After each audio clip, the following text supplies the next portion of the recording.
Good afternoon. I'm Daniel Benjamin, and I have both the pleasure and the honor of being the president of the American Academy and of welcoming you to this presentation of our fall 2021 class of fellows.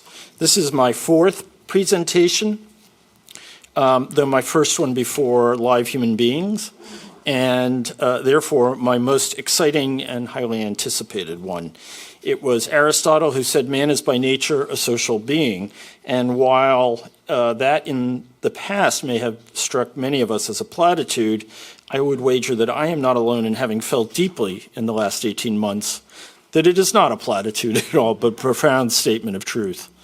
I am therefore really delighted to welcome you, dear live and three-dimensional people, to the Hans Arnold Center here on the Wannsee, and I sincerely hope that my excitement at having you here comes across to those who are watching the video of this event.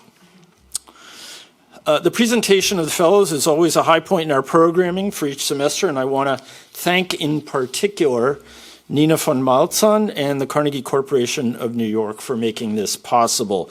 I also want to thank all the trustees who are here and out there, as well as the friends and supporters of the Academy. There is a lot going on in the world at the moment. We face considerable uncertainty about the future course of the COVID pandemic. An era of quite remarkable political stability under a single national leader is ending here in Germany, and a new government is waiting to be born, starting with a national election this weekend. That, in turn, will likely have significant implications for Europe, which has become accustomed to the leadership of Chancellor Angela Merkel. Germany and Europe are still figuring out the new administration in Washington and its determination to shift the national strategic focus to Asia and to end forever wars. That has become abundantly clear, even if the consequences have been abrupt, dramatic, and not always welcome to America's closest allies. And of course, the fight for American democracy goes on. The divisions over the management of the pandemic continue, and over the fundamentals of our form of government and the rights it guarantees. So against this backdrop of all this drama, we're here on the placid waters of the Wannsee, and what are we doing at the American Academy? Well, we're researching, we're writing articles, we're writing books.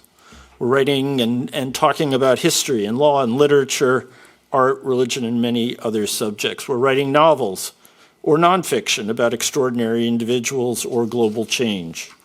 We're talking, we're exchanging views, we're exchanging insights. We're constructing arguments in the different languages of our different disciplines. We're disagreeing without being disagreeable. All of this in time that we might not ever otherwise have. So you might even say we're carrying on the work of civilization despite all the storms around us. The projects of the fellows we will introduce today cover an array of diverse and yet intersecting subjects that include racial injustice, the experience of immigrants, religious conversion, global public health, and the elimination of coal from our economies and our societies, to name just a few. In the course of the fall, we will encounter Greeks carrying on a revolution, 19th century drag queens, resurrected parents, Latina sex workers, Uyghur Buddhists, and Chinese American families. Personally, I can't imagine anything more promising or exciting, and I am looking forward to all of our events. Let me now introduce the 47th class of fellows at the American Academy in Berlin. Lan Samantha Chang, Johann Elverskog, Lady Hubbard, Channing Joseph, Yanni Katsonis, Amy Kurzweil, Joy Milligan, Alec Michaelis, Juana Maria Rodriguez, and Bertrand Ross. We have two more who are still in the U.S. right now and who will join us later in this semester, Michael Abramowitz and Howard Koh. It is our tradition to have a distinguished speaker appear at these events, and so now it's my pleasure to introduce Barrie Koski. He is certainly one of the most outstanding figures in Berlin cultural life today. He is well known to Berliners, and I confess that I have found that out because I can't tell you how often I hear people saying that they have had dinner with Barrie Koski, and he's the most interesting and entertaining person they've ever met. I have not been invited to these dinners, so I thought we needed to have him out to the Academy. Barrie Koski has served as Intendant and Artistic Director of the Komische Oper since 2012. It was announced that his tenure will end in the summer of 2022, but the good news for us is that he will remain present at the Komische Oper as house director. Before coming to Berlin, I have that right, don't I? Okay. Before coming to Berlin, Barrie Koski directed opera and theater productions for Opera Australia, the Sydney Theatre Company, the Melbourne Theatre Company, and the Sydney and Melbourne International Festivals. From 2001 to 2005, he was co-artistic director of the Vienna Schauspielhaus.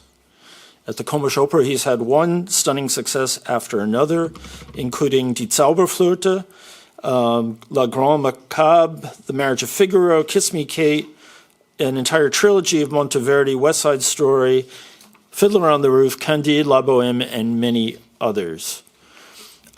He has won, as Groucho Marx used to say, more awards than you can shake a stick at, if you're into that sort of thing. For his production of From the House of the Dead at the Hanover State Opera in 2009, he received the German Theatre Award Der Faust. His production of Castor and Pollux at the English National Opera in 2011 won a Laurence Olivier Award. He has been named Director of the Year in the International Opera Awards. In 2014 and 2016, he was voted Director of the Year in a poll of critics for Oper und Welt magazine. I could go on. In 2018, Oper und Welt named Barrie Koski's staging of Die Meistersinger von Nuremberg at Bayreuth as the opera production of the year. He has also done heroic work of resuscitation and rehabilitation by directing and staging several lost operettas from the Weimar period, including Paul Abraham's Ball in Savoy and Oscar Strauss's Die Perlen von Cleopatra. Entschuldigung, Die Perlen der Cleopatra. Verzeihung. And since last month, Berliners who have been lucky enough to get tickets have been able to experience a new production of Brecht's Three-Penny Opera, which he did at the Berliner Ensemble, and it has received fantastic reviews from the New York Times, the Frankfurter Allgemeine, and others. So, Mr. Koski, congratulations on these achievements. We're delighted and we're honored that you're able to join us this afternoon, and the podium is yours.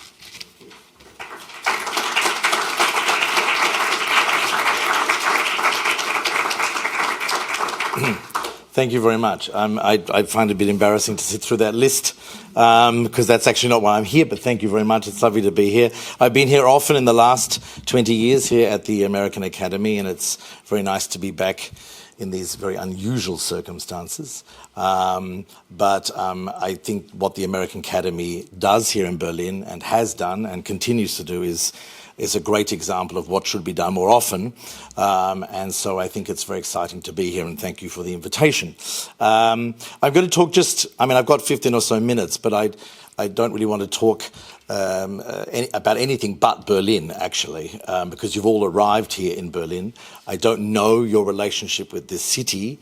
I know you come from all different backgrounds and are writing and researching very, very different topics. But I think you've arrived at a spectacularly interesting time. As Daniel alluded to, it's not just the pandemic.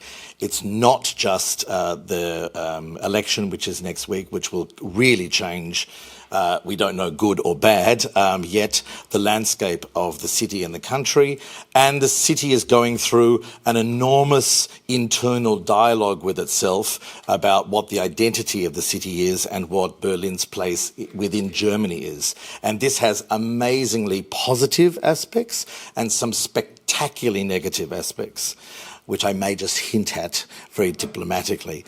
Everything that I say has to be seen in the context of who I am. So just very, very quickly, I was born in Melbourne, Australia, so I'm an Australian, but my family comes from Belarus, Hungary, and Poland. They were all Jewish immigrants who went to England or Australia. My mother was born in England, my father was born in Australia.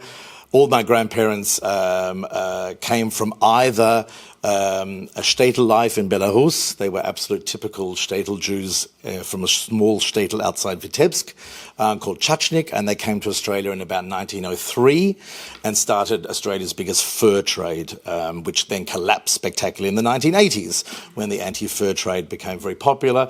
So I have a typical Jewish immigrant background from my Russian, well, Belarusian family. My grandmother was the opposite. She came from a highly assimilated Jewish family in Hungary, in Budapest. Her father was a steel merchant. They had a steel factory. She said she is Hungarian first, European second, thirdly Jewish. That was the order, as most Hungarian Jews like to say that. And she was highly cultivated and basically was my mentor from the age of 7 in Australia. Took me to opera, theatre and music, and became in a way my teacher, the best sort of teacher. My other family came from Poland, from Warsaw, and they arrived in the East End of London on the turn of the century, about 1902, where half the family were involved in the Yiddish vaudeville in the East End. My great-uncle was a clown in the Yiddish vaudeville. So I have this very weird cocktail of Jewish European assimilated experience, the good and the bad, and somehow it all came out in Australia. And I left Australia in 2000 and have a very complicated relationship with my home country, particularly now with a terrible, terrible government and a terrible, terrible policy of immigration and climate change, which is an embarrassment and a shanda to any Australian who is actually overseas. It's despicable. I know I'm speaking to a group of people who have lived through quite a difficult time in the last few years, but Australia is really very complicated. And I don't know if you've ever followed in the last 10 years the immigration policy, and what's happened in Australia is pretty scandalous. And so I don't like Australia, and I can say that very proudly because I don't like flags and I don't like nationalities. I've never have. I despise them, actually, and I think we have to live in a century where maybe we start to get rid of that. And it's something very, very important for me, but that's not the subject of today's, because I could talk for 2 hours about that. I arrived in Vienna to take over a Viennese theatre company, and then I was asked to run the Komische Oper here in 2008, where I started 4 years of preparation and have run it. And now I direct all over the world, and I've directed in Los Angeles, and my production, The Magic Flute, has been seen in 7 American cities. It started here in 2012 and has been seen by over 700,000 people in 33 cities around the world, which makes it a sort of freak production, and the royalties helped me buy my flat here in Berlin. So just so you know that, just putting it out there.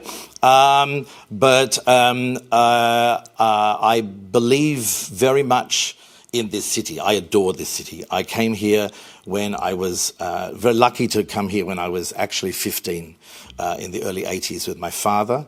And I saw a lot of concerts. The wall was up. I saw a lot of concerts. I saw a lot of theatre and opera.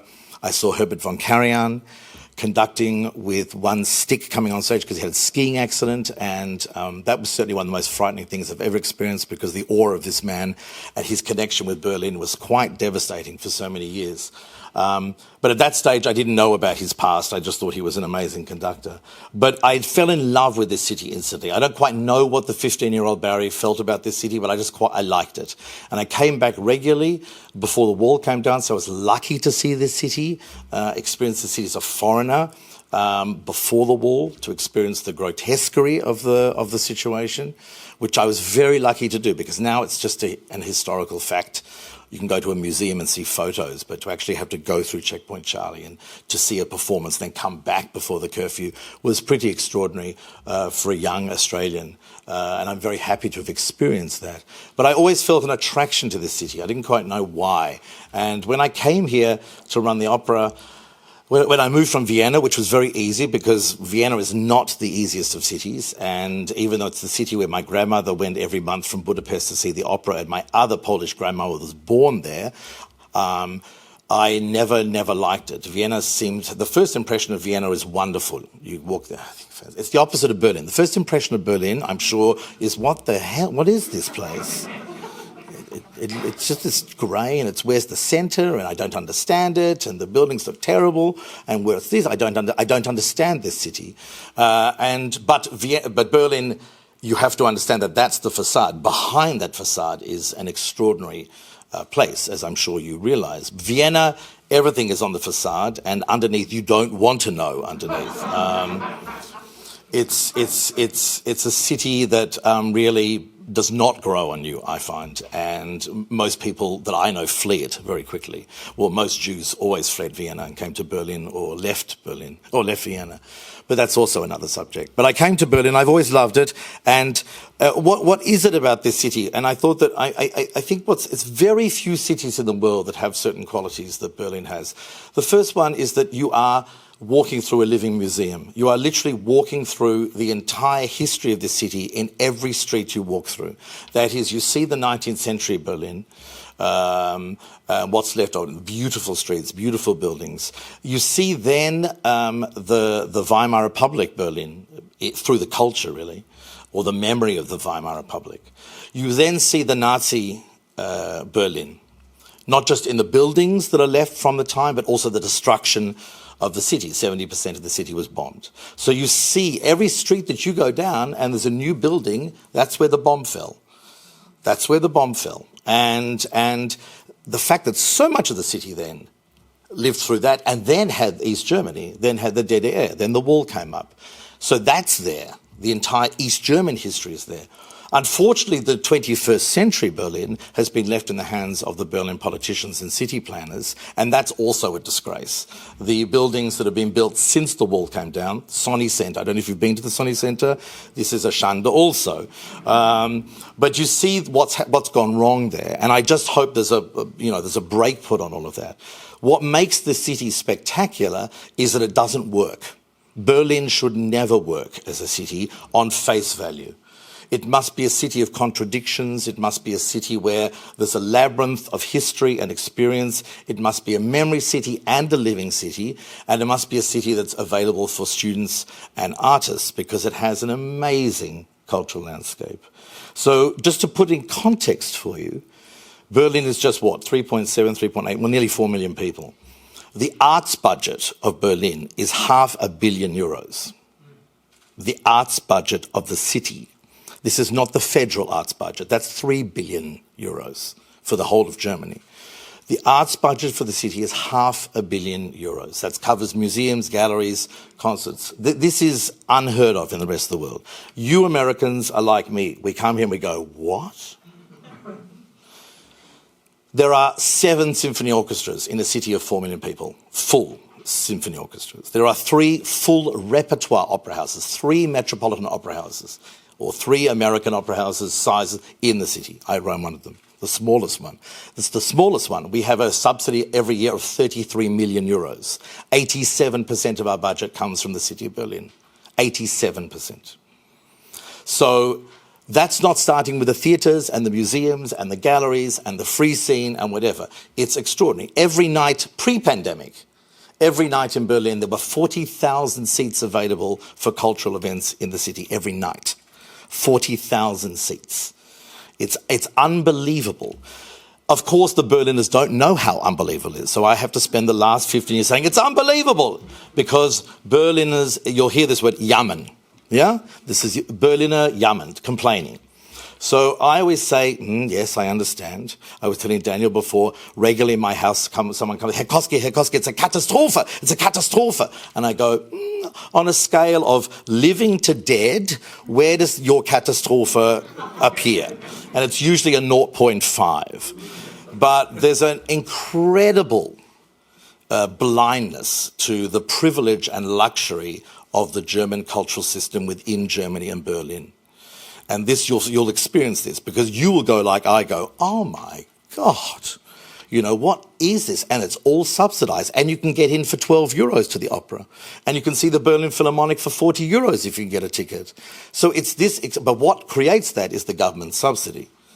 So what's very interesting is the Germans are incredibly, there is an example, and there's only another country in Europe that I think does this like the Germans, and that's the Russians. Because both countries culture is not just entertainment. Culture is not just something to do in the evenings. Culture is DNA. And without the opera and the theatre and the concert halls and the museums, which runs so deep within the German culture, like Russian, the Italians have messed it all up. They don't. The funding is a disaster in Italy. The French, and the Scandinavians, yeah, okay. So it's left to Germany and Russia, historically also was left to Germany and Russia, to sort of hold the flame of the connection between culture and nationality. And you see all that particularly in Berlin. I think that it's very, very interesting that one of my big problems at the moment with my German friends, and I run a house with 500 people in the opera house, and I constantly am confronted with a mix of things. And I think it's a reflection of Berlin. So Berlin is spectacularly visionary, but horrendously provincial. And this mixture of this sort of visionary history and this incredible opportunity and this terrifying provincialism is, I suppose, never going to go away. You just hope that the provincialism always is being weighted down by the rest of it. And what I mean by provincialism is also provincialism, which I think is also in Germany. And if you want to see an institution or something where Germany or Berlin has got it completely wrong and is a very zeitgeist about how to get it wrong, is the Humboldt Forum and the Schloss. I'm sorry, is anyone from the Humboldt Forum here? Okay, so I don't mean this personally. Please don't take this personally. But it's a very interesting metaphor, and you must all go there, because it's a very interesting metaphor about how Germans deal with Germanness and how Germans deal with history. The Jewish German stuff is something completely different. I don't have the time to go into that. That's very complicated, very complicated. But the Humboldt Forum is very interesting because it's been opened at a time, the time where the debate about colonialism, colonial art, everything has been confounded in this building. And I don't know if you're aware, this building replaced a spectacular East German building called the Palast der Republik, which was stupendous as an example of East German architecture. It had asbestos in it, but that could have been taken out over 5 years, and you could have actually then had a wonderful building in the middle of the Museum Insel, which reminded Germans of the East German time. That was swept away to not be replaced by a fabulous building of the 21st century, and not be replaced by a park or anything like that, to be replaced by a version of the aristocratic Schloss castle that was there beforehand, which was then decided upon because it was built before they decided what was going to go in it. Then someone said, oh, we have to put the oceanographic collection from Dahlem. We need a new building. Why don't we put that in there? And Neil Ferguson, you may know Neil Ferguson, the name Neil Ferguson, was here for about a year, and I met him and I talked to him about it. And he said, I don't know what we're going to do here. This is a potential catastrophe.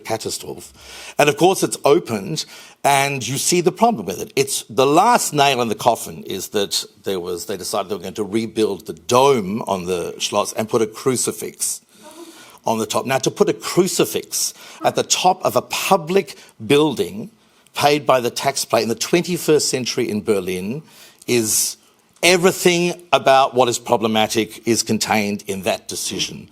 And really go and see it, because it really is a huge metaphor for the problems about history, colonialism, how to do it and how to not do it, how to not be honest about it, and how to mess it up. I'm sorry, I'm using that as an example, with all due respect to the lady who works from the Humboldt. But it's very interesting, and I think you've got to understand that Berlin has these contradictions. So it has the Berlin Philharmonic, and it has Daniel Barenboim, and it has the Mies van der Rohe Gallery, which is also one of the great, great buildings of the 20th century. But it also has this struggle with what it is. And, I always believe that politicians and the media should not be involved in what a city is. That has to be organic. Town planners, city planners, this can be deeply problematic. In the case of somewhere like Berlin, just a minute. In the case of a city like Berlin, it's very important that the city contains these contradictions and these things. The Komische Oper, for example, as I'm sure you will come and see, also is a metaphor for the city. A 19th century Zuschauerraum, where the bomb fell through the ceiling in 1945 and didn't explode. So the inside of the opera house is a jewel of one of the only surviving theatres in Berlin from the 19th century. The outside was rebuilt in the East German time, and now we have got 300 million euros to build an entire new building on the side to have new rehearsal spaces and administration. So we will serve the 19th century Berlin, the East German Berlin, and the 21st century Berlin. And I think this is always the sort of dance that goes on with Berlin, which makes it very, very unique. I don't know another city in the world where this happens. Every international metropolis has this dance, but New York wasn't destroyed in a war. The Twin Towers came down, but the city itself, Manhattan, survived. London is very different. Paris is very different. Berlin has this, and I think you'll find that a very interesting and complicated journey. It's a great city to walk around. Just get off a bike or a U-Bahn or an Uber and just walk around and get lost, because this is the way I think you will discover Berlin. But as I said, who knows what will happen with this, because we live in a time where these not just with the election next week, but these discussions about what is Germany, what is German, what is Berlin are very, very, very crucially being debated. However, because Germany doesn't have a major colonial history, it has a colonial history, but it's not like England, it's not like France, it's not like Spain, it's not like Portugal.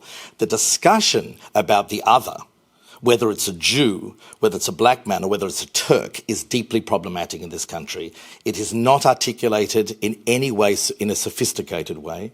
And it's very, very interesting that there's a great deal of interest in Black Lives Matter in Germany, in Berlin, but there are hardly any black people in Germany. But no one would think that the discussion actually could be one-to-one put on the Turkish community in Berlin, which is one of the largest Turkish communities outside Turkey. And let me give you an example of how they get it spectacularly wrong and how they don't understand, the German establishment, the discussion. This year is the 60th anniversary of the Gastarbeiter program. I don't know if you're aware, the Turks who came over here were brought in the 1950s as part of the German miracle to rebuild Germany. Over the decades, over 10 million Turks came here with their families. The reason why Germany is so strong and wealthy is because these Turks did a lot of the work in the 50s and 60s. And then they stayed, and their families stayed. There has been hardly any attempt to deal with Turkish Germans, German Turks, what that is, and particularly in Berlin. And there's no major Turkish cultural center in Berlin. It's really quite interesting. So we'll wash our hands clean with the Jews, because we'll build a few memorials. That's done. And we'll constantly say that we're pro-Israel. Let's not talk about that issue, because that's another thing, Germans in Israel. That involves another talk. Maybe I'll come back, Daniel, for that one. But the Turkish thing is quite complicated and is not spoken about. So there's a lot of things that are swept under the carpet in Germany, a lot of things that are swept under the carpet in Berlin. And you'll see that it's all there. There are people dealing with this, but it's not something that is really articulated in the mainstream media. German television is a disgrace. Turn it on. Look at it. It is. It's 40 years behind the rest of the other countries, and it does not represent the world we live in any shape or form. But watch it and have a look at it. But as I said before, I've been living here for 15 years. I have a German passport. I adore this city. I will live nowhere else. I will die here in 30 or years or whatever. And I adore the city. I will fight for this city. I believe the city is very, very special, and it's unlike anything else in Germany. I work in Munich a lot. I work in Salzburg a lot. And Berlin has something which is so unique. But I have to keep reminding the Berliners, and I have to keep reminding my German friends just what is so great and unique about it, because it can all go like this. Because remember, and I'll finish with this because Daniel said, I've been working a lot on revitalizing Weimar Republic operas from the Weimar Republic. And it's amazing. I can't think of another period of time, which was literally it was not even 15 years, where such an explosion of theatre, music, architecture, theory, social change, incredible people working and thinking in this period, which exploded and then stopped in 1933. And it didn't just stop. A lot of those people got killed or went sent into exile. And it's always quite extraordinary to see how quick something can flower and how quick in 1 year or 6 months, if you look at what happened from 1933 in the 6 months to 12 months after Hitler took over, what happened so quickly. And I think it's a perfect lesson for today, our time, that everything we have is so fragile and we must really fight for it and articulate very clearly what is good about the world and not just always what is bad about the world. Thank you very much and have a great time.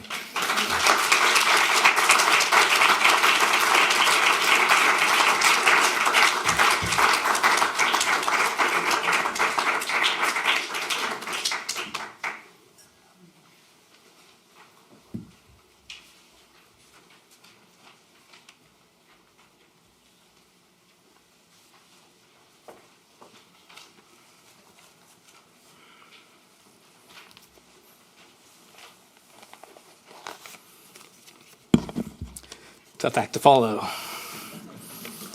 It definitely makes me want to get lost in Berlin, for sure. So I'm going to go, after this, hop on an S-Bahn train and just stop wherever it leads me off. And the last 5 years has reminded me of the fragility of things, being an American, and living during the time of President Donald Trump.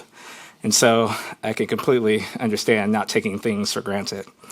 So my name is Bertrand Ross, and I am the Berthold Leibinger Fellow at the American Academy in Berlin, and the Justice Thurgood Marshall Distinguished Professor of Law at the University of Virginia Law School.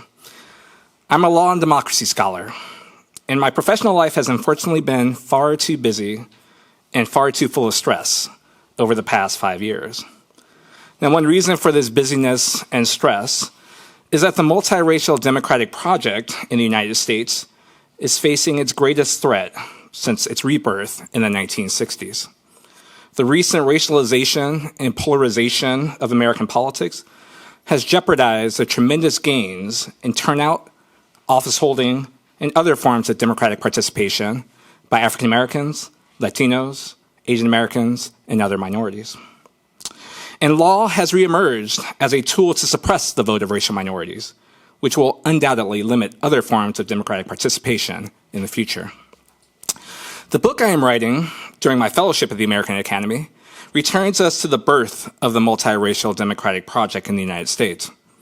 The third of 3 amendments ratified at the conclusion of the American Civil War, the 15th Amendment, prohibited the denial or abridgment of the right to vote on account of race and color. Scholars and courts have thus far construed the amendment narrowly, as merely protecting the non-discriminatory right to cast a ballot.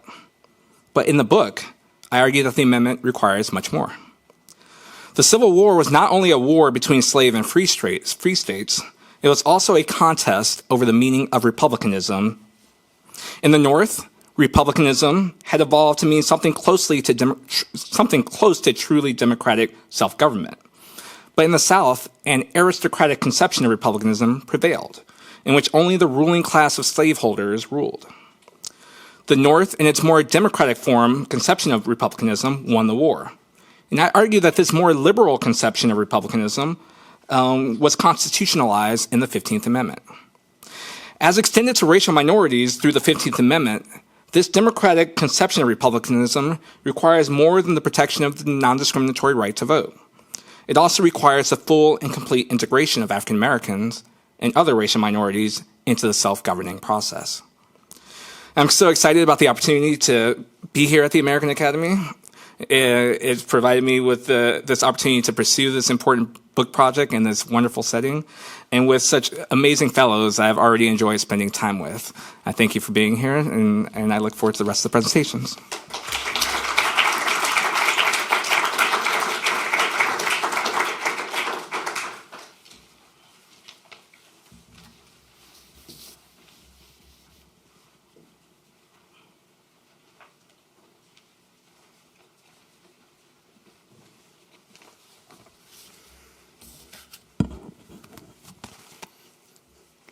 Hello, my name is Lan Samantha Chang. I am the Mary Ellen von der Heyden Fellow in Fiction at the American Academy in Berlin and the Elizabeth M. Stanley Professor of the Arts at the University of Iowa, where I'm director of the Iowa Writers' Workshop. I'm the author of a story collection and 2 novels, as well as the forthcoming novel, The Family Chow. My novel, The Family Chow, was inspired by Fyodor Dostoevsky's The Brothers Karamazov. In the novel, a Midwestern immigrant father, Leo Chow, tyrannically overshadows the lives of his 3 Chinese-American sons, but especially the eldest son, the presumable heir to his restaurant business. The conflict is dramatized through Leo's murder and ensuing trial. The novel explores descendants of the post-World War II Chinese diaspora and the experience of long-term assimilation to a mainstream American culture by immigrants who are able to profit from it, although they are subjected to its dominant gaze. How does the standard immigrant educational model of meritocratic achievement in secondary school and university play out when successful students expect to succeed in the world beyond the classroom? How does a generation of immigrant children raised under a Confucian model of obedience and deference to elders react to an American society focused on individualism and personal development? In the last year during the pandemic, an unusual amount of time spent at home has enabled me to complete The Family Chow and begin a new book. This new novel, The Night Holds Its Breath, is a linear Künstlerroman that tells the story of a brilliant and driven young Chinese-American violinist and the familial, racial, and personal challenges she seeks to overcome in order to be a great soloist. It is a wonderful experience to be here in Berlin with its 7 major orchestras and vibrant historical musical heritage as I research and draft this new novel and go to concerts. As the child of immigrants who left China in 1949, I see the path taken in Berlin as an inspiration as the city seeks to move both into the future and to interrogate its past, architecturally, politically, and culturally. My fiction explores the experience of immigrants who have both suffered and caused enough trauma themselves to others in the U.S. that they are not quite immigrants any longer. They are Americans.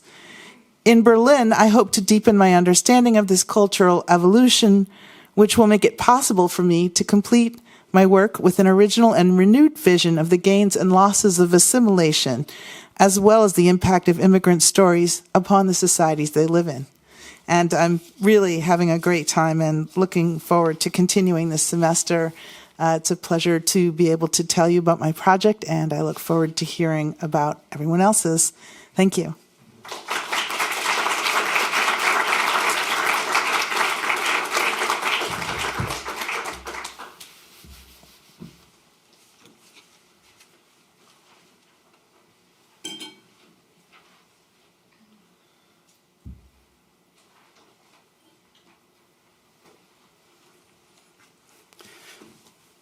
Good afternoon. I'm Johan Elverskog, and I'm the Nina Maria Gorison Fellow in History.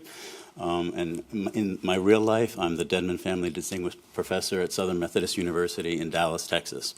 And it truly is an honor and a pleasure to be here in Berlin and building on these 2 earlier comments. One with colonialism and the other one of China. The reason that I'm here in Berlin is because my project has to do with German colonialism in China. In particularly the fact that at the beginning of the 20th century, they sent out 4 expeditions to Central Asia under the guidance of Halford Mackinder's great heartland theory, that in order to control the Eurasian landmass, you needed to control Central Asia. And so you needed to know something about it, which over the last 20 years, we have apparently not done yet. But I'm trying to do so. My project here is a history of Buddhism among the Uyghurs in what is now Northwest China. from pretty much the 10th century up to the 17th century. And the guiding light of this project, as with all of my work, is an observation that the scholar Donna Lopez made 25 years ago, which seems like a long time ago, but it's still very pertinent. And what he noted is that historians of Asia don't know anything about Buddhism, and scholars of Buddhism don't know anything about history. So you can pretty much read a whole library of books about Asian history and very rarely come across anything about Buddhism. And of course, this has to do with the way modern Buddhism has been constructed. It's all about mindfulness and has nothing to do with politics, economics, warfare, and all the rest of things that make the world go round. But my project wants to look at all those projects and through the lens of the Uyghurs. I mean, now, of course, the Uyghurs are very much in the news because they are Muslim and they're suffering a genocide at the hand of the Chinese Communist Party. But before that, they were Buddhist. And so this project is a way of using them as a lens to explore the larger phenomenon of Buddhism as a unifying force across Asia. I mean, Buddhism was the only institution or ideology or tradition that unified Asia from Sri Lanka to Siberia and Afghanistan to Japan. And so you can't understand Asian history without taking Buddhism seriously. And that's what this project does by, again, focusing on the Uyghurs and their central role on the Silk Road. They connected South Asia, Central Asia, and East Asia. And more importantly, during the Mongol Empire period, they became the intelligentsia of the empire. And as a result, became major drivers of transformations that changed Eurasia throughout the early modern period. And so by looking at the history of Uyghur Buddhism, the hope is that we'll not only understand Buddhism better, but also understand Asian history better. Thank you.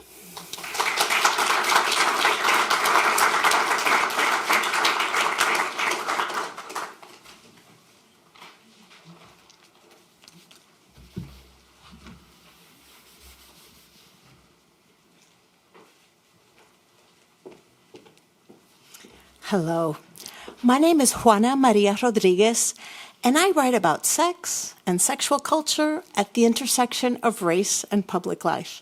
And I will say that Berlin has been a very generative place to have these conversations. At the Academy, I am the John P. Birkelund Fellow in Humanities, and I am completing my third manuscript entitled Puta Life, Seeing Latinas Working Sex, in which I consider an unruly archive of texts that combine biography and photography to document Latina sex workers and Latinas who work sex. My goals for this book is to address the stigma and criminalization that surrounds sex work. The origins of the word stigma remind us that stigma functions as a visual phenomenon, so I'm particularly interested in how racial and ethnic difference becomes tethered to ideas of sexual deviance.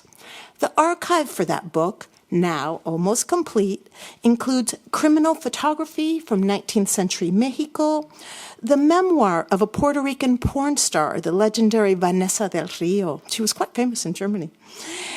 A constellation of photo books and documentaries about a house for elderly sex workers in contemporary Mexico City called Casa Xochiquetzal. And in the final chapter, I look at a series of oral histories, including a graphic novel about a transgender Cuban exile, Adela Vasquez, working sex in San Francisco. And I compare these oral histories to her own personal archive of images that she has compiled on Facebook. But the book is also a rumination on the limits and possibilities of representation, the queer things that words do to images and images do to words, as well as the different ways we use both to tell stories about ourselves and each other. When I'm not luxuriating in the creature comforts of the American Academy, I am a professor and the chair of ethnic studies at the University of California at Berkeley, where I also hold appointments in gender and women's studies and performance studies. Thank you.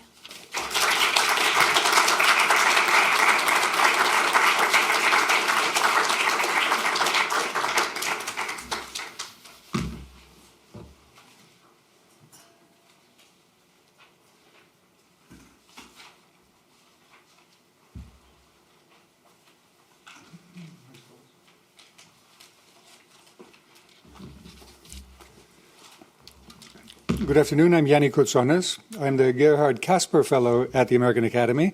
Back in New York, at New York University, I'm a professor of history and professor of Russian studies. At the Academy, I'm finishing a book, and the book is on the Greek Revolution of 1821, meaning this is the 200-year anniversary. It's something which is celebrated unavoidably back in Greece, but which the rest of the world doesn't really know much about, and they don't have reason to know about it. So my task in writing this book is to explain why it might matter.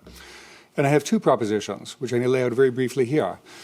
The one proposition is that the Greeks, like any nation, weren't just there, they were made. They were made into a particular kind of nation. And the kind of nation we're talking about in that time and place, early 19th century, was a Christian people, and only a Christian people. In order for this to happen, the population had to be made Christian as well, which is the story of the next 10 years of warfare, extremely bloody warfare, which ended in 1830 and the proclamation of the Kingdom of Greece and a king of the Greeks, who were Christians, all of them.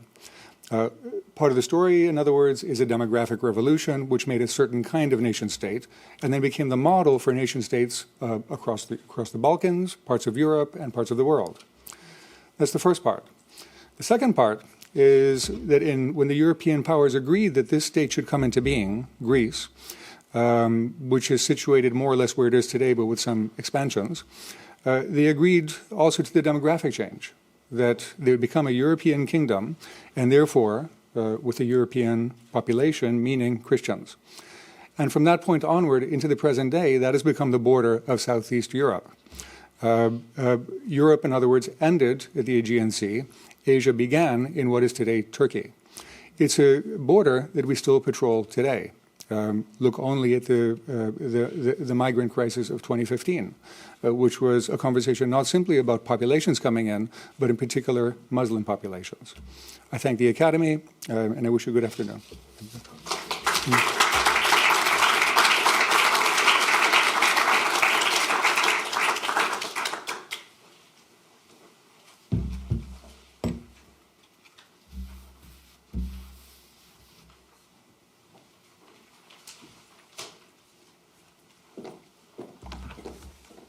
Sorry, this is stuck on my ear. Hi, I am Lady Hubbard. I'm a writer from New Orleans, and I am the Mary Ellen Vonder Hayden Fellow in Fiction as well. So, and I want to thank the American Academy in Berlin for supporting my work. This has been a really, really interesting place to be. And to think about the specific ideas that are informing this novel that I am writing right now. So during the fellowship, I'm writing what will be my third novel, and it is tentatively called The Descendants. And the book is about a group of people who are literally the descendants of the survivors of a government-sponsored medical research project that took place in their community 40 years before. This aspect of the novel draws inspiration from the real-world Tuskegee study, which was a study conducted on hundreds of African-American men in order to chart the progress of syphilis, and which was carried out over a 40-year period. But there are also numerous other examples of this type of testing, and there are references to it and to other historical events that inform the plot throughout. So on one level, The Descendants is about the implications of the various ways Black identity in the United States has historically been constituted as an internal threat to both public health and public safety. Its plot places the war on drugs, which I begin, as a construct, I'm thinking of as beginning in the 1970s, in dialogue with the larger history of African Americans being used in drug trials and medical experiments. My interest in connecting the history of drug testing to the war on drugs evolved out of a broader inquiry into the representation of Black people as marginal with respect to citizenship. Throughout U.S. history, for example, the justification for the non-consensual use of certain people as research subjects often emerges from their variously constituted ineligibility for full rights of citizenship. I am interested in how, since the founding of the United States, access to an internal marginalized population has served as both a material and ideological resource.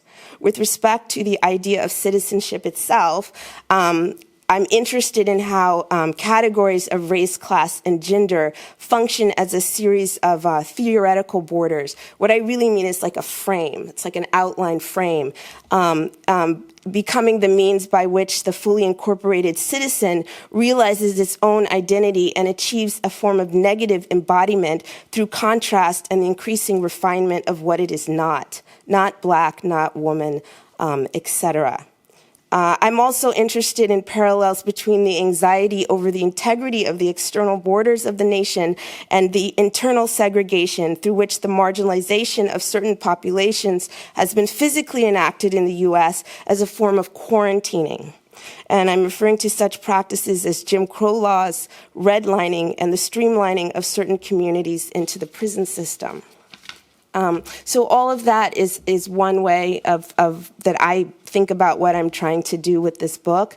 And another way, or rather the way it's specifically manifesting itself, is by thinking about how all of these ideas are realized in the lives of Black women in the United States. And the book is very much about Black women, a group of Black women and their relationship to each other and their experiences. So the reason it's funny to me, so this is all absolutely very much part of what I'm working with now, but actually the original idea for the book, because I've been thinking about this for a while, it came from questions. I really feel like all of my novels are actually trying to formulate questions. So questions that initially arose from observations about the emergence of Me Too and the Black Lives Matter hashtags, what sort of came of them. Both of these slogans or the initial hashtags were conceived by Black women. And yet, as they increased in circulation and inspired potent grassroots movements, the specific vulnerability of women of color and working class women to the issues they were intended to address was increasingly marginalized. And at the time, this struck me as reflective of an unfortunate historic pattern. And the book and all the various reflections on margins and marginalization that sort of came out of this all began with a question, which was, why are the contributions of Black women so consistently central to the progress of U.S. culture, simultaneously so consistently subject to erasure from cultural memory?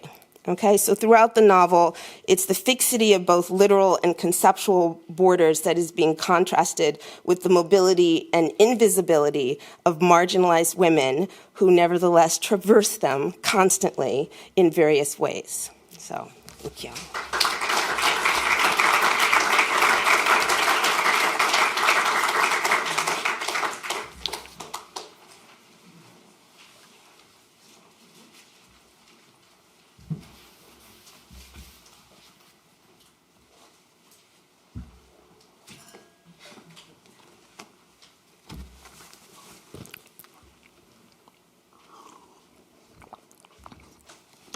Hello, I'm Alec Michaelis, and I'm one of two of the Holtzbrinks Fellows here at the Academy. I'm especially grateful to have that particular endowment, I guess, because I've been spending way too much of my time here reading two of the Holtzbrink publications. And yeah, I have to be careful about not going overboard with it because it's taking a lot of my time.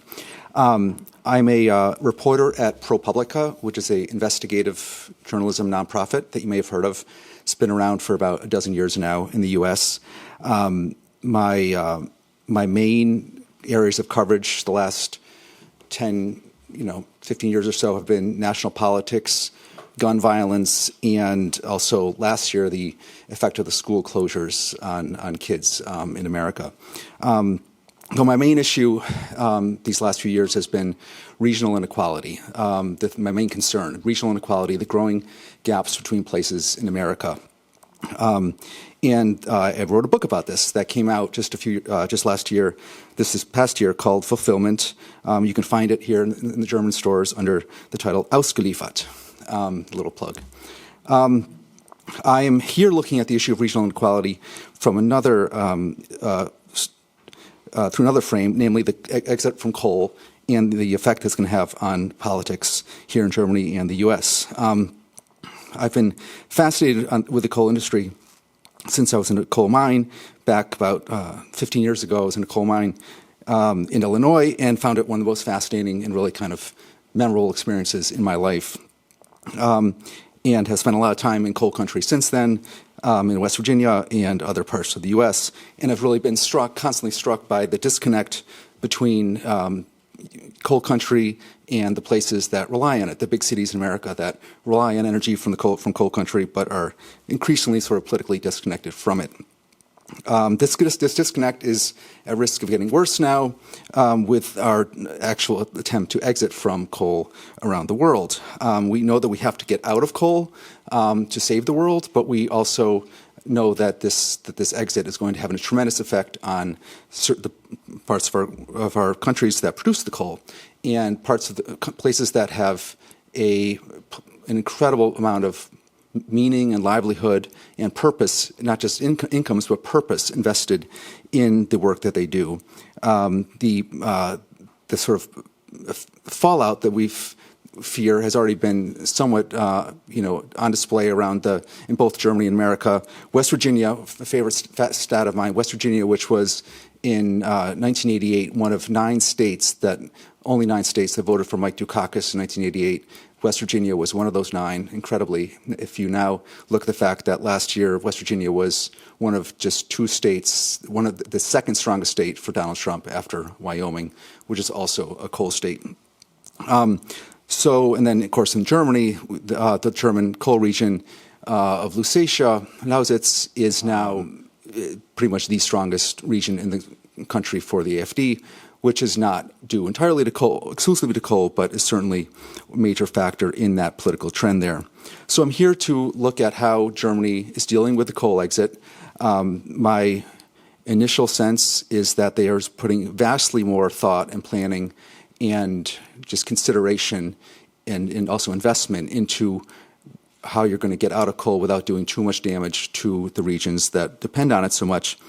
And I've been starting to travel around the country to investigate this. I was down in Chemnitz and a few other cities last week, and then tomorrow I'm headed to Lusatia itself, where there's going to be a big AfD rally in Görlitz, which I'll be visiting. I am especially grateful to be here because it's my first chance to put the German that I grew up with to professional use. So I'm just very, very grateful for that. It's been really cool to get to use my German and also improve it. And I will be back here on November 30th to give an account of my reporting. So thank you very much. And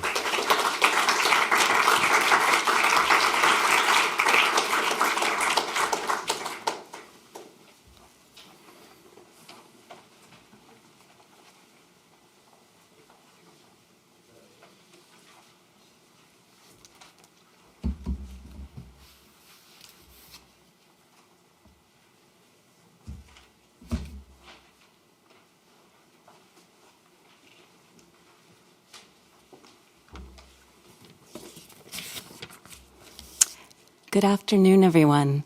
I'm Joy Milligan, and it's my honor to be the Ellen Maria Gorison Fellow at the Academy this fall. Back in the United States, I'm a professor of law at the University of Virginia School of Law. It's also a special pleasure to get to be in Berlin this fall, such a vibrant, exciting, compelling, possibly contradictory city. I'm also grateful to the American Academy for welcoming us and providing such a nurturing community for all of us fellows during what continues to obviously be a difficult time for the world as a whole. In my project here at the Academy, I'm mapping the U.S. federal government's legal responsibility for repairing its role in the Jim Crow system of racial segregation and subordination. This is part of a larger book project of mine on the federal government's involvement in Jim Crow.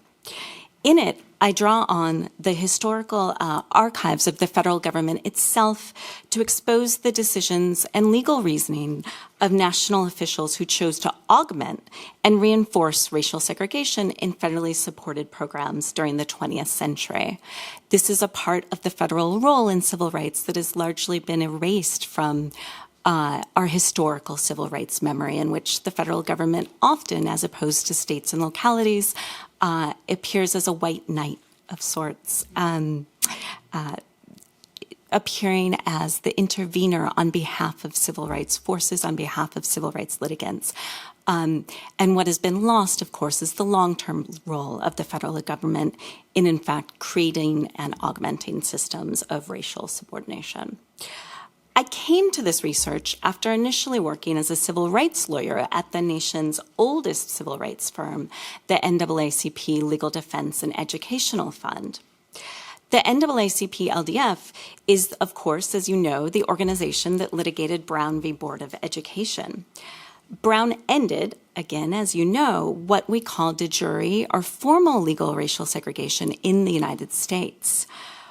But during the time that I worked at LDF, and ever since, I, like many other lawyers and civil rights advocates in that community, have spent much, if not all of my time, grappling with the aftermath of Brown. And the key question is, of course, why did the civil rights revolution in the United States do so little to undo racial hierarchy? Why did it leave untouched so much of the economic disparity between whites, African Americans, and other people of color? My own partial, necessarily partial, answer to those questions has been to focus on the way that prominent national institutions have embodied racial compromises made by liberals. Essentially political bargains that 20th century white reformers seeking progressive legal victories, seeking legislation on behalf of the workers, the poor, the vulnerable, seeking something like a social welfare state, the compromises that they struck with Southern white supremacists in order to secure progressive legislation and programs to help marginalized communities at large. In doing so, however, in making those choices, those bargains, they embedded racial inequality deeply into the United States government's institutional design, into the way that federal agencies and programs were structured, persisting into the present. Even the massive legal overhaul of the 1960s, what we call the statutory civil rights revolution, the Civil Rights Act of 1964, the Voting Rights Act of 1965, the Fair Housing Act, those sets of laws that theoretically assured equality in work, schools, voting, housing, and a slew of other domains, did not do what we thought, or some thought, some hoped, perhaps overly optimistically, hoped that they would do. That legal revolution did not, in fact, undo those federal structures and institutionalized legacies that continue to cement subordination and segregation into our national fabric. Thus, my work this semester asks what it would take to undo and repair those ongoing racial harms caused by the U.S. federal government. It also considers what it would take to overcome the inevitable conservative legal attack on such remedies in the courts. I'm grateful to undertake the work in a city and a nation that has also grappled also partially with how to address and repair its past. I hope that it will be possible to discuss and engage these difficult questions with many of you, learning from your own work experiences and perspectives. Thank you.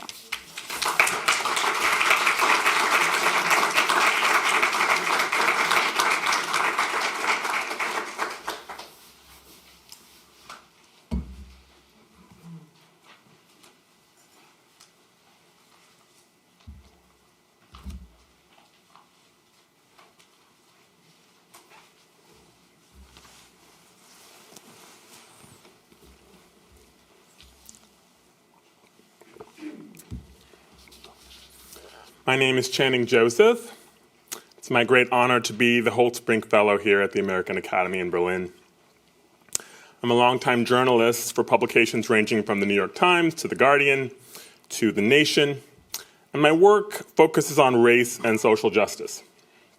I'm also a lecturer at the University of Southern California's Annenberg School for Communication and Journalism.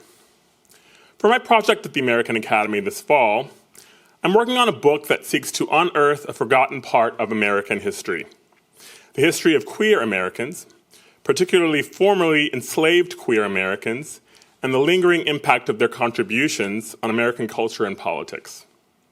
The book, House of Swan, Where Slaves Became Queens and Changed the World, tells the story of William Dorsey Swan, a Maryland-born former slave who became the world's first self-described drag queen and one of the earliest known LGBTQ+ activists. Let me paint a picture for you. Imagine it's April 12th, 1888. When the police burst through the door of the two-story residence in Northwest Washington, D.C., just half a mile from the White House, they discovered dozens of black men dancing together there, wearing silk and satin dresses made according to the latest fashions of 1888. Most of them were former slaves or the children of slaves. As soon as the partygoers saw the officers, the dancing suddenly stopped.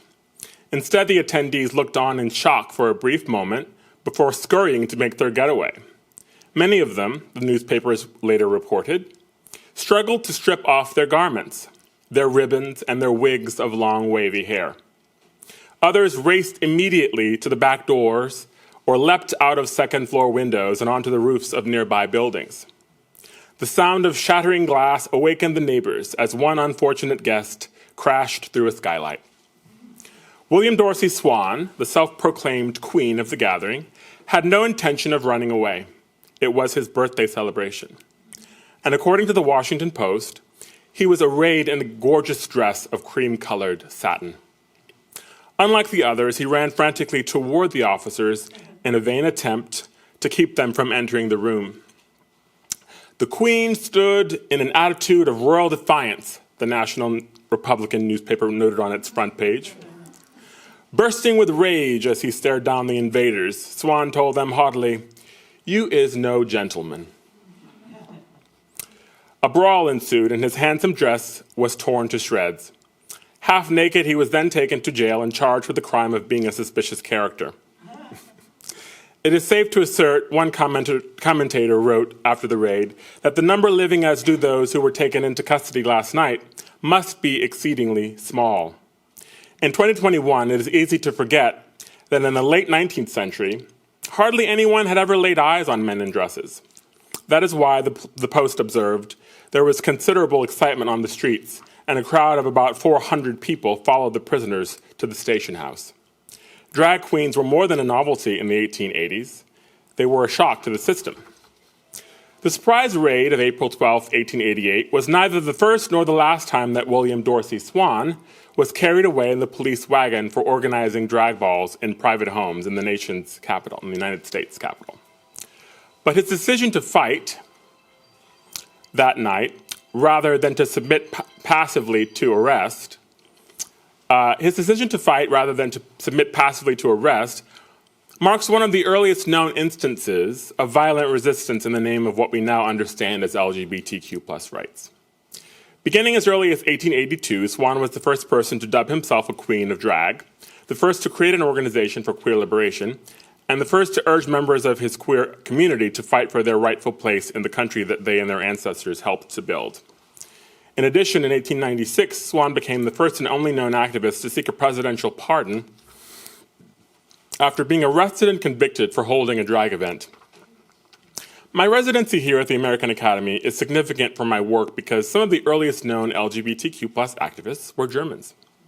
Karl Maria Kertbeny, who first coined the term homosexual, Karl Heinrich Ulrichs, who campaigned in the 1860s for the repeal of anti-LGBTQ+ laws, and Magnus Hirschfeld, who founded the Scientific Humanitarian Committee, one of the first LGBTQ+ rights organizations in the world. These and other German figures were very influential in shaping early thought on sexuality and LGBTQ+ advocacy globally. Spending time in the archives in Berlin and in conversation with German scholars will enrich my project immeasurably, allowing me to place the contributions of LGBTQ+ Americans into an international context. In 1900 and beyond, after William Swan's retirement from the drag scene, His brother Daniel J. Swan continued the family tradition in Washington. He provided costumes for the drag community there for roughly 5 decades until his death in 1954, through the rise and fall of notable black DC drag queens like Alden Garrison and Mother Louis Diggs. The term queen, though used loosely today, was until the 1960s often reserved for someone in a position of honor and leadership in the queer community. Today, more than a century after William Swan's last known ball, the houses of the contemporary ballroom scene maintain the same basic format as the House of Swans. The balls feature competitive walking dances with exaggerated pantomime gestures, and they're organized around family-like groups led by mothers and queens. Though the Stonewall Uprising of 1969 is often touted as the beginning of the fight for gay liberation, Swan's courageous example forces us to rethink the history of the movement, when it began, where it came from, and who its leaders were. Coming of age at a time when an entirely new form of freedom and self-determination was developing for African Americans, Swan and his house of butlers, coachmen, and cooks, the first Americans to regularly hold cross-dressing balls, and the first to fight for the right to do so, helped lay the crucial foundations of self-acceptance, solidarity, courage, and confidence that eventually made Stonewall, LGBTQ plus pride, and marriage equality possible more than 100 years later. Thank you.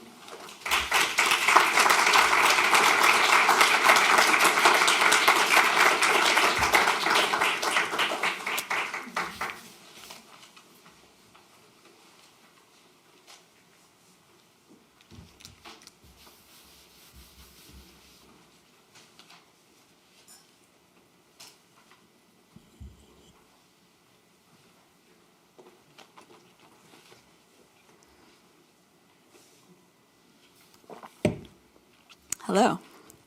I'm Amy Kurzweil. I'm a writer and a cartoonist. Thrilled to be here actually in person as the Dirk Ippen Fellow. It's such a pleasure to be here with everyone and just really enjoying listening to the projects and looking forward to the semester. So the benefit of being a cartoonist is that I get visual aids when I talk. So let my images wash over you as I talk about my approach to my art form and what I'm here to work on.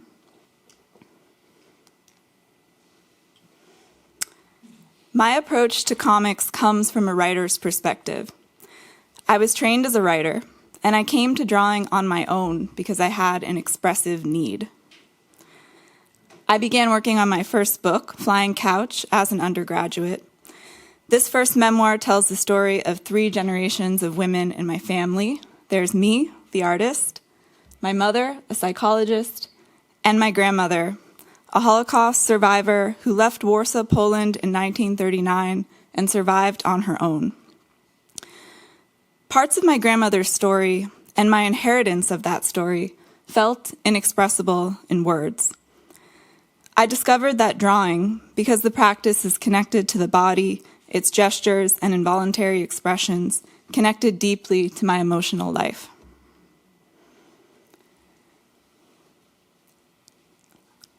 In addition to writing graphic books, I also draw cartoons for The New Yorker and other places. And now that I've been drawing for a few years, I think of drawing as a language.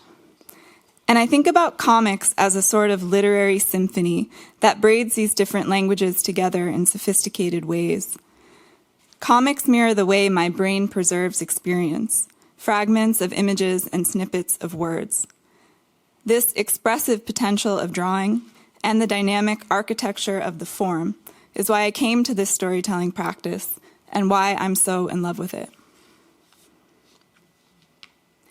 I'm working now on my second graphic memoir, Artificial: A Love Story, which revolves around a decades-old storage unit where my father has been saving documents from the life of his father, a musician and Viennese émigré who escaped the Nazis in 1938 and died of heart disease in 1970, before I was born.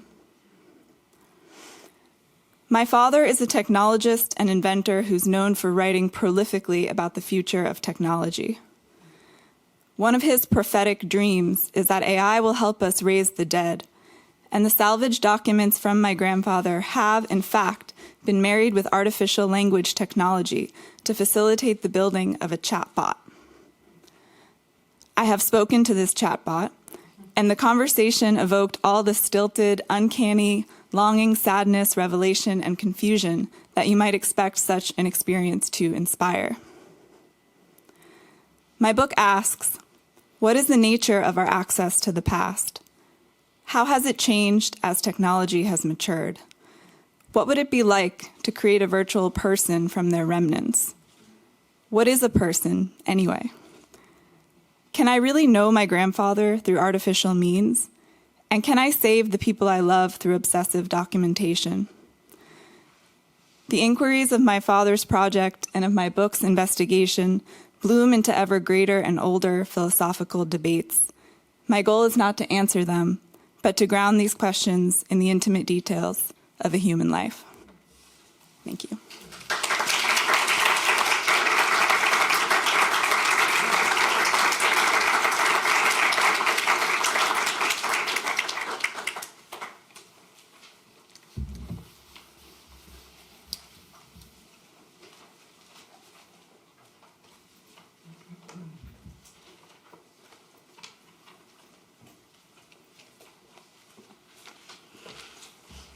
Well, I think we have an interesting semester ahead of us, I can say with some confidence. Fellows, thank you so much for sharing your projects, completely fascinating. And to all of our guests here, I just wanted to say that there are two fellows who will be joining us later in the semester. We didn't want them to just show up as interlopers, so we'd like to introduce them to you now, Michael Abramowitz and then Howard Koh, and we asked them to pre-record short remarks for you, and we'll play them for you now. Hello, friends. I'm very sorry I'm not with you today, but I'm looking forward very much to joining you later this fall. My project addresses one of the biggest global trends of the past 2 decades, the dramatic erosion in democratic governance around the world. My organization, Freedom House, has been tracking a 15-year decline in the health of democracy globally. More countries are experiencing declines in political rights and civil liberties than improvements. And last year, the declines outpaced the improvements by the biggest margin we've seen at Freedom House since the democratic recession began in 2006. This erosion is particularly striking when you look at it in terms of the people affected.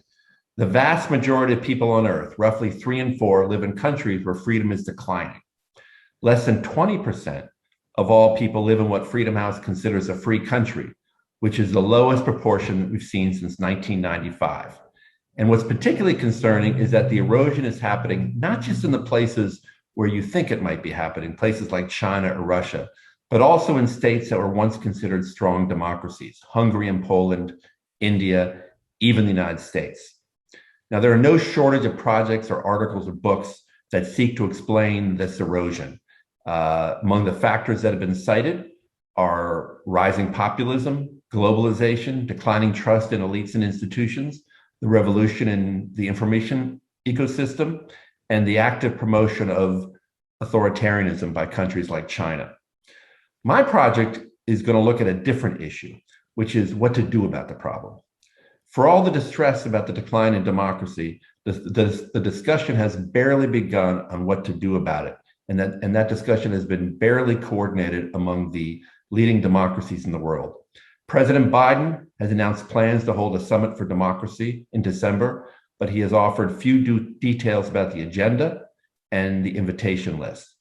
Our effort is going to be to try to galvanize a transatlantic exchange on the long-term issue of how to support democracy in a period of growing authoritarianism.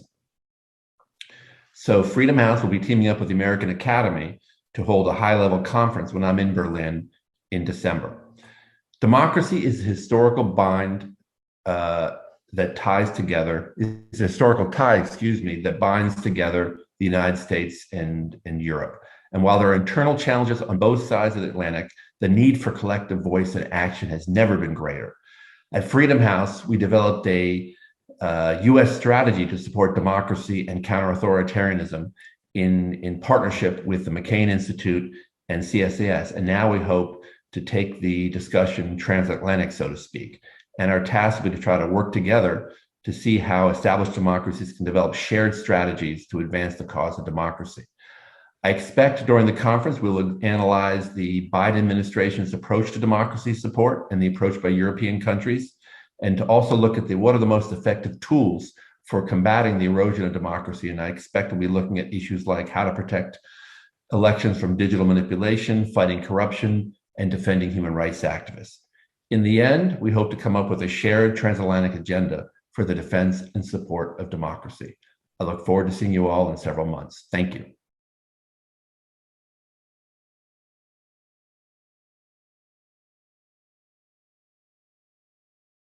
I'm Dr. Howard Koh, and I'm the Feinberg Professor of the Practice of Public Health Leadership at the Harvard Chan School of Public Health and the Harvard Kennedy School. And it's my great honor to be joining the American Academy in Berlin as a fellow this upcoming year. First and foremost, I want to thank President Dan Benjamin and his wonderful team for all the hospitality you have showered on me. And I so look forward to joining all of you. This is an incredible group of accomplished scholars, and it is a great, great honor for me. I'm a physician. I've trained in multiple fields, and I cared for patients for many years. But I'm joining you because a number of years ago, I entered the field of public health and have now served as a state health commissioner in Massachusetts, and then subsequently as the Assistant Secretary for Health in the Obama administration through the start of the Affordable Care Act. And so medicine and public health have been my areas of interest. But right now, public health concerns all of us in a very dramatic way.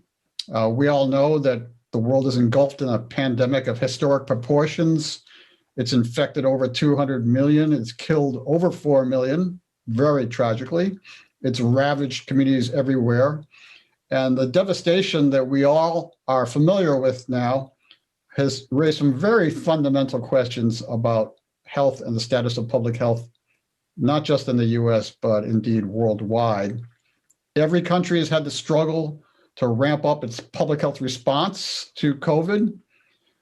Every country has had to deal with strained hospitals, disrupted businesses, shuttered schools, and glaring inequities. And meanwhile, the United States faces rising expectations to fully leverage its vaccine manufacturing and distribution capacity to help the world. So in my time in Berlin, I look forward to discussing all these issues with you. How can we rebuild and revitalize public health systems so that we can put this pandemic behind us and be better prepared for the next one? How do we work together so we can help protect health for all people and help all people reach their highest attainable standard of health, which is the goal of the World Health Organization? That's the topic of my talk at the Academy in November, and the topic that I would love to hear your thoughts on. So thank you so much for welcoming me, and I look forward to meeting all of you.